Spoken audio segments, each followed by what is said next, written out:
Hello everybody, we have a new game with the white pieces against Mark LNR, rated 1555, and we have a Scandinavian on the board. So we're going to develop the knight and hit the queen with tempo. Queen drops back, and then we play d4, putting a pawn in the center, controlling some space. He develops the light squared bishop, perfectly normal move. We're just going to develop our second knight to its most natural square, control the center. He develops his knight, controls some central squares, doesn't threaten anything in particular. We're just going to develop our king's bishop and then get ready to castle. So he plays e6, which opens up his dark squared bishop's diagonal and blocks mine a little bit. That's okay. I'm going to castle. And now my king is safe, and I'm ready to continue. So I have one minor piece left to develop. We could put it here.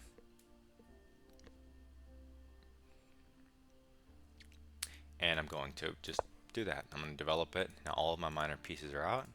I have a pawn in the center. My king is safe. And it's only move 8. So he goes a6. Maybe he's preparing to kick my minor pieces around a little bit. So you can choose to stop that with a move like a4, prophylaxis. You can also just ignore it and drop your bishop back regular when he hits it. So what do we want to do? I'm going to go develop my queen to e2 so I could put a rook on d1 and stare against the queen while my queen stares against the king. And so he develops, and if he did push here, I was actually considering sacrificing, but we'll look at that after the game. So anyway, bishop d6, he's developing a piece, he's threatening our bishop. If you trade, you're fine. If you bring your bishop back, you're fine. But I'm going to jump my knight in the center, interpose, and put it on this beautiful e5 square, blocking the contact. And if black trades, then he'll lose his dark square bishop for a knight, so I don't mind that. And we'll retake with the e-pawn, which will dislodge his king's knight. Okay, so he develops the knight here, which pressures our center, even though our center is adequately defended.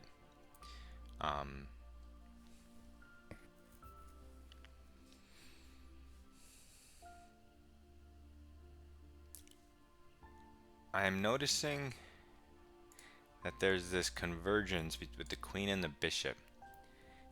So I wanted to see if sacking works, but it doesn't, because if king takes, you can't actually go queen takes pawn because the bishop's here.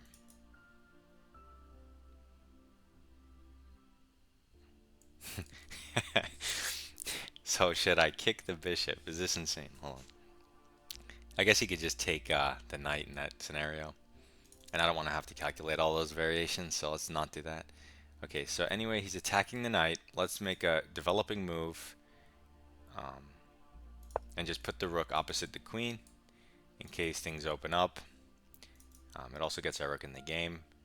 And like a move like this, you know is good. Whereas g4, you have to actually calculate and spend a bunch of time. You know, if he takes with the knight, if he takes with the bishop, if he just moves his bishop back, like everything. So this is just a lot simpler, a simpler way to play with a 10-minute game. You know, it's not a classical game.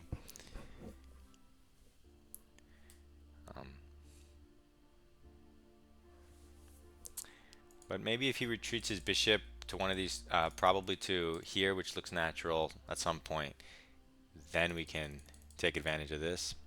But that's only if he wasn't castled. He's probably going to castle. And we'll just build up our position. Yeah, so he castles, and we can build up our position. We don't have to do anything insane.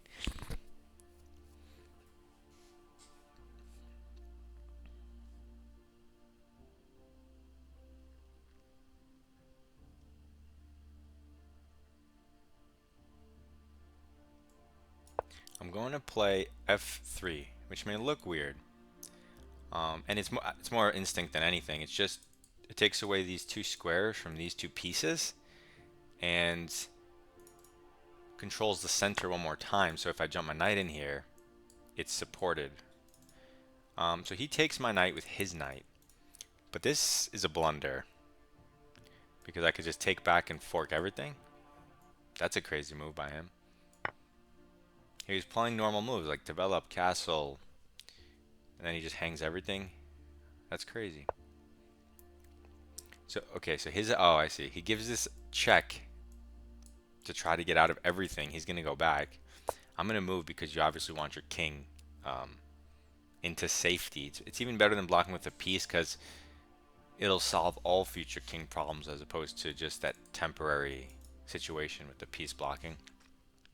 So now to block, to not lose the knight or the queen, he's supposed to move back. But this is god awful.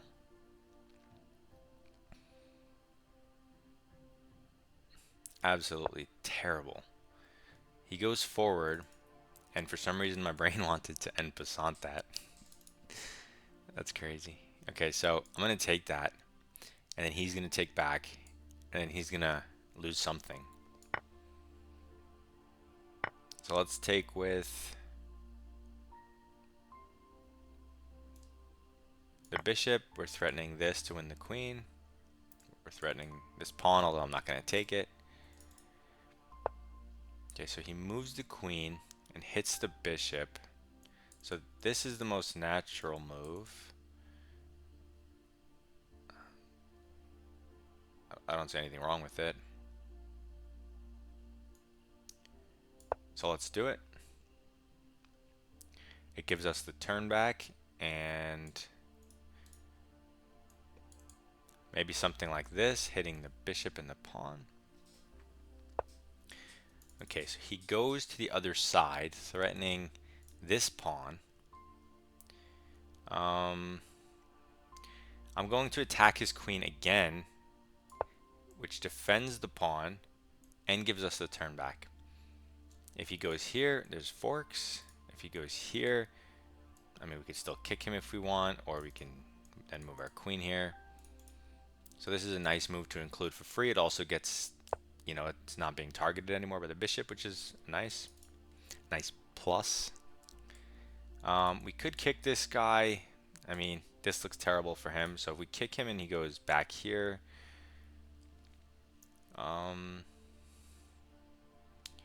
I mean, I don't think we need to gain space on the queen side for that. And he's not really threatening anything here, so. What do we want? This one, what does he do? Takes. Okay. So let's probably improve our rook. Or we could improve our queen.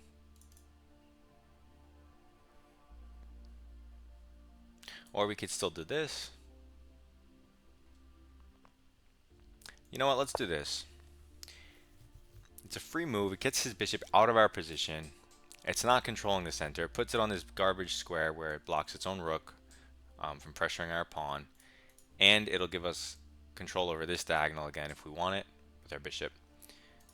So it's all about those things as opposed to gaining space on the queen side. I think that's important to mention. We could do this because it's probably a better, I mean, this does support the pawn. Arguments can be made. I really want to also move it to get in g4 and kick this bishop around, but that seems unnecessary.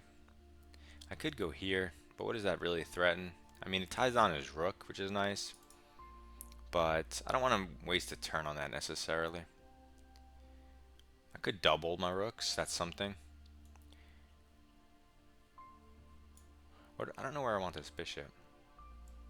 I could plant it here and start a kingside attack.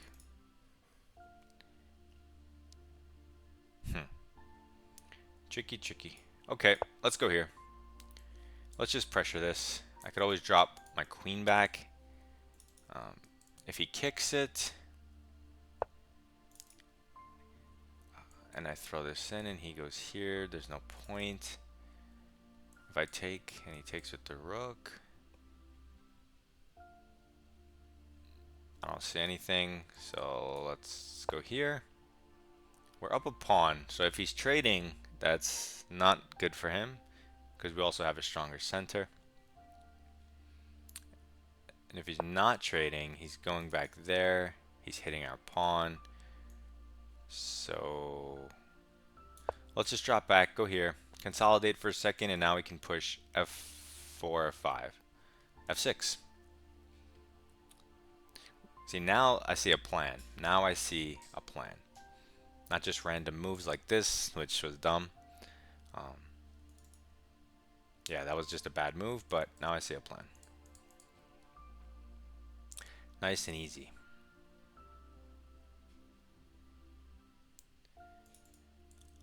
What else? I mean, he's gonna contest the d file with his rooks.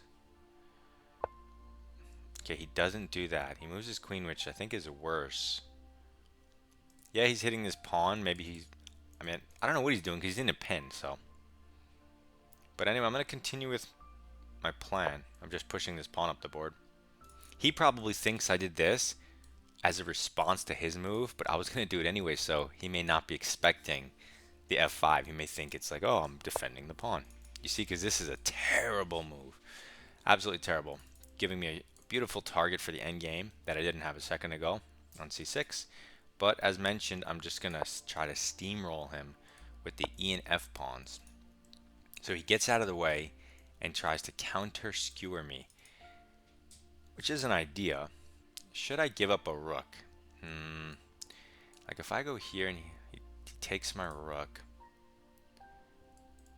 and I go here, I'm threatening checkmate. If he takes with the bishop, he loses. If he goes g6, and I take this, or I could take this, it's probably worth it. I'm gonna do it. He could take my rook.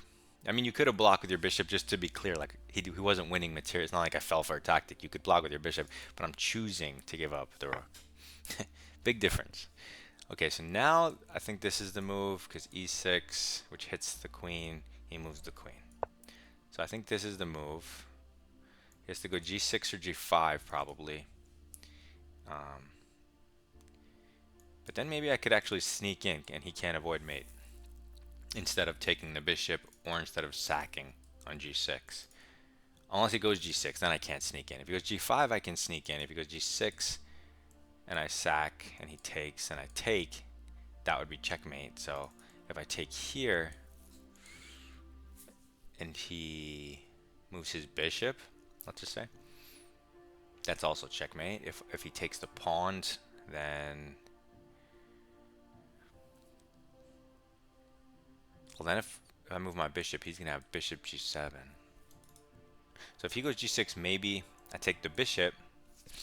I mean, you could take his bishop and then his other bishop, right, for the rook, but I don't want to do that. I want to take his bishop. He'll take back with the queen probably.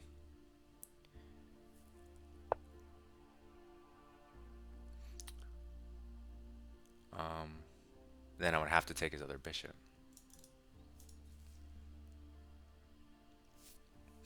Does this not work? Bishop takes, bishop takes. What's my move there? Double check. If he takes it, I take this, threatening checkmate and his queen. Yeah, let's do that, let's do that. I only have a minute, so I'm going to go for that.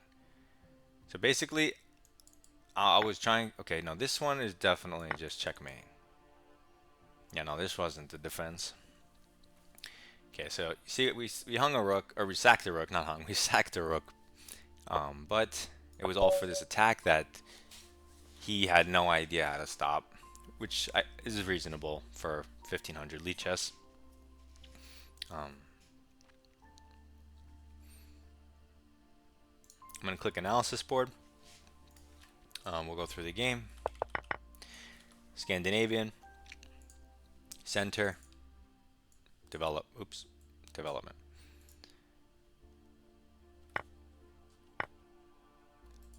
Center, development. center, and development. Development and center. Development and center. King safety, development. Development and center. And this is like, you know, the most standard developing scheme they teach you when you first learn chess. They're like, put your knights here, put your bishops here, put 2 pawns in the center. So I'm missing 1 pawn, but like this is what they teach you, and your opponent's not supposed to let you develop like this, basically, on the most active squares. So again, development and center. I want my queen opposite his king. I want a rook opposite his queen. That way both x-rays are favorable for me. He goes here, and now instead of wasting a turn retreating, we spend our turn going forward. And if he wants to trade, it'll have to be on our terms. I was considering some crazy stuff here, but hardly necessary. If you turn on the engine, was it, which turn exactly? Was it this one? Yeah. How crazy is this? Oh, okay. Oh, yeah, because black can sack, because I think the bishop's hanging. Does this? Yeah, because if you take, the bishop's loose. So yeah, so it doesn't work anyway because the bishop's loose. If the bishop wasn't loose, it would have been interesting to see. Okay, so development and center. F3. This was... I didn't even really look for alternatives. Like, I'm sure there's a lot of moves you can make here, but I don't know why I just auto-made that. Let me turn on the engine. It's a weird move. Like, you don't need to stop these, but I wanted to jump my knight in here, right? But obviously if he takes it, it hangs. So I figured if I have F3, not only does it stop everything, but then I can go knight E4, and when if he trades, then it's super good for me because I have 2 pawns in the center and the open rook. And if none of that happens, it'll at least just restrict his pieces and support a G4 in the future if I want.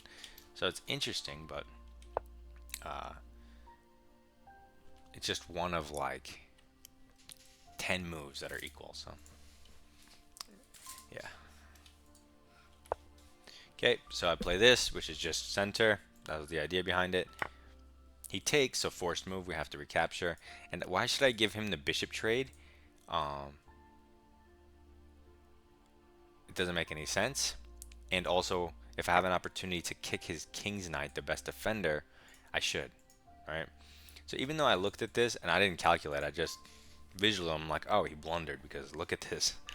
But yeah, I forgot that this was because I played F3, which is interesting. It is not a blunder because he has this check.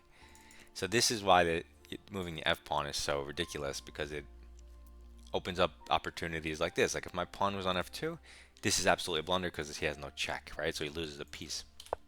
It's still really bad for black, but it's not like immediately destruction. Okay, so force move, and now he just hangs a pawn, so we do that for sure. And look at the center. All he has are these 2 bishops that are both loose and kind of random at this point. So anyway, he goes here. Our bishop's hanging, so kind of a forced move. He goes here, and C3 is a free move that improves our position and controls the center for free, so why not?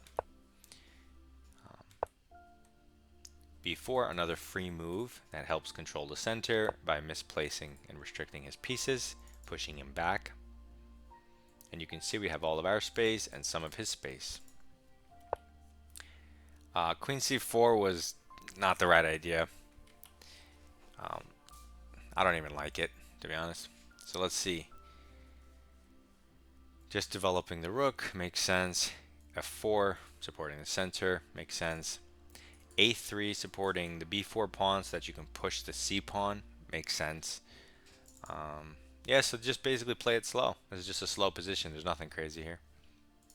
It's plus 1.3, but just because I'm up a pawn. So, and I have a nicer center. So I kicked it away. I moved my queen, but it gets me. I feel like it gets me into more trouble than anything because of this sequence here. I didn't even consider it. I just kind of moved it here, and it was bad because of the, he just kicks me around, which is dumb for me. Yeah, so that was dumb, but I'm still completely fine. The queen is good where it is. It's a good coordinating piece in this position. And then center, improving the light square bishop, improving the rook. But it's really just a push. We push. What does the engine think about this? Okay, so it's +4. We're up 1 pawn. But this position from it was just a couple moves ago was one plus 1.3. Now it's plus 4.5. And that's because our center just turned into turbo with these pawns going up the board. And it's funny because bishop d3 is plus 4.5. But any of the queen moves that attack the king are plus 4.3. So it works. Awesome. Hey, but it dropped to plus 3.8. Okay. Still good enough. So how is he supposed to defend here? I mean, you can because it's +4, but I guess the human approach. Well, once he takes the rook at +7 itself, and if he tries something like this, you're gonna just kick it, but he has to sack the piece. So okay, they take the rook and say prove it. So you have to play f6. Yeah, and I'm always calculating his best defense was taking. Let me see if I calculated all the variations. So if he went g5, you sneak in, right? Yep, you sneak right in and checkmate him. If he goes g6, you can just take it like I did in the game because it's checkmate. So I thought his best defense was bishop takes, and then I was saying, what was I saying? I forgot. He takes and oh yeah. Wait, what?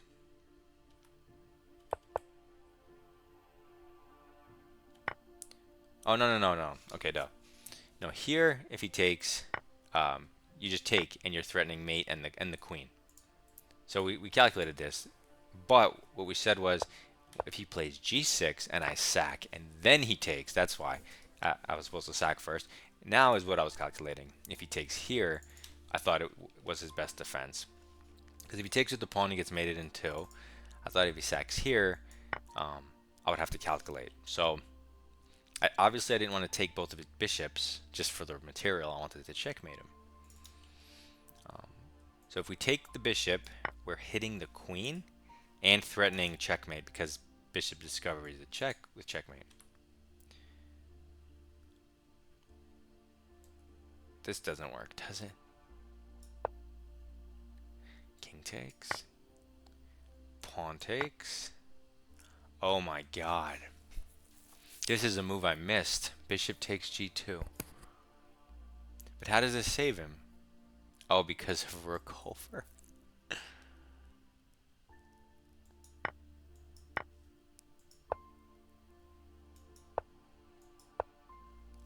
Holy moly. And it's pinned. That's a crazy variation. Not that anyone's finding that, but... Okay, so that was pretty cool. Cool attack, a bunch of checkmating patterns. So I sacked, takes. If you just retreat the bishop anywhere, he's going to go bishop g7. And then you have to take the bishop, yeah. I mean, you still have a great position, but that's not what I wanted. That's why I wasn't going to do that. If you take this one with check, he has to respond. If he takes this way, well, then we can just at the very least win the queen. And if he goes the other way, then you probably take here. Oh, you still do the same thing. Yeah, but can you not take this?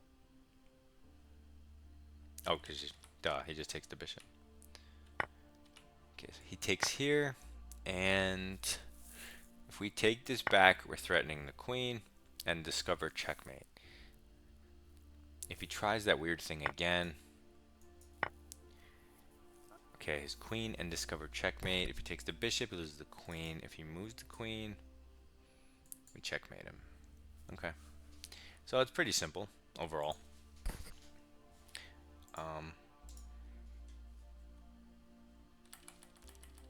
I think it's important to know that visually here, this should look overwhelming or really strong to you at the very least. And you should be able to tell in your head that white is clearly better, even if you don't know how much. Yeah, you want to be able to know when you're winning, basically, or when the game should be over and stuff like that. But anyway, it's a good game. We'll see you in the next one. Good luck in your chess.